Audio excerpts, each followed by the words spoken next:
So what we have here is a graph that we're going to be using, and we're going to be talking about graphing parabolas. So one thing, I hope that you all have this sheet. I'm going to be attaching to the assignment along with this video. Please look through this, follow through this. This is what we're going to be talking through today. It gives you steps for what you're going to do when you're graphing a parabola.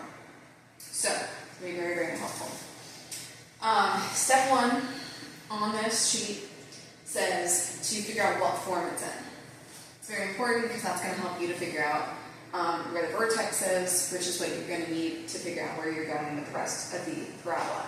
So we have three different equations here. They're each in a different form. First one is in our standard form.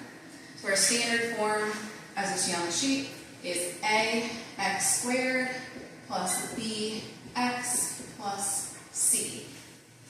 So whatever's in front of the x squared is your a, in front of the x is your b, and by itself at the end is your c.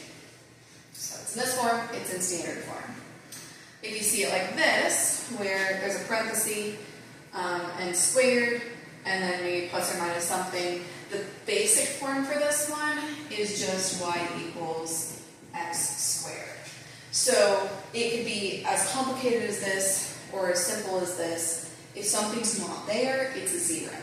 So if you have parentheses here, but there's just no -2, so it says like x squared plus 2, then that means that this term is just 0. If there's nothing here at the end, it means that that's 0.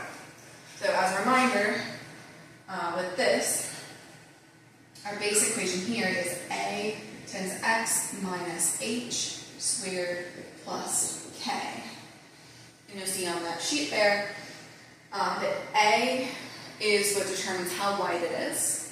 So if a is a whole number, so a number that's bigger than 1, it's going to be very, very steep. If it is a decimal or a fraction, it's going to be wider. And then we have h and k. So h is in here with the x, and so it's going to affect the x coordinate. So what it's going to do is it's going to move your point in the x direction. So it's going to move it right or left, whatever this is. Notice there is a negative built into the equation. So because of that, whatever you see in the equation, so for instance here we see -1, h is actually only that positive one because the negative is already built into the equation, it's already there. So if we were using h, we would want to use that positive one. And then k, here at the end, is going to move our graph up and down. So if k is positive, in this case it's a positive 2, that means we're going to move our graph up 2. If it was a -3, let's say, it means we move our graph down 3. And with this, when we're talking about moving something, the thing that we're moving is our vertex. So it's the vertex point that's going to move as we go through with that. So for this, and this is kind of moving on to that second step, but with the vertex form, in order to find the vertex, all you do is you take your h, you take your k, that is your vertex. So your vertex is going to be h, comma, k. So in this case, with this particular equation, y equals -x minus 1 squared plus 2, our vertex would be 1, comma 2. Our last form that we can have our equations in is called the factored form, because it's been factored. So we start with something like this, and then factor it out to get a form like this. These are two different equations, but you can see the way the form is laid out. So in factored form, we're going to have parentheses with x plus or minus something in both. You will only have 2. If you had more than 2, it becomes a different type of polynomial. It's not a quadratic equation. We'll get into that more later, but that would be something where the graph is going to go up and down and up and down and do all kinds of things. So this is just a parabola, so it can only have 2.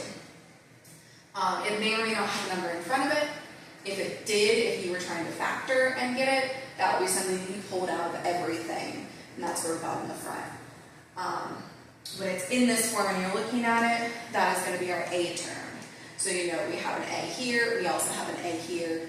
It does the same thing in all of those different forms, which is to make the graph bigger or smaller, to determine how wide it is. So then here, this one shows us our zeros. So our zeros are where the graph is going to cross our x-axis. So again, we have our x-axis. In this case, our 0 is going to be what we get when we set the parenthesis equal to 0. So in this case, we have x minus 1 equals 0. And so with that then, we would have to add 1 to both sides, and so this would give us x equals 1.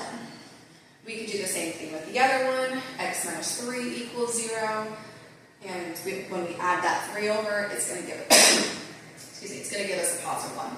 So we would say that x equals 1 and positive 3.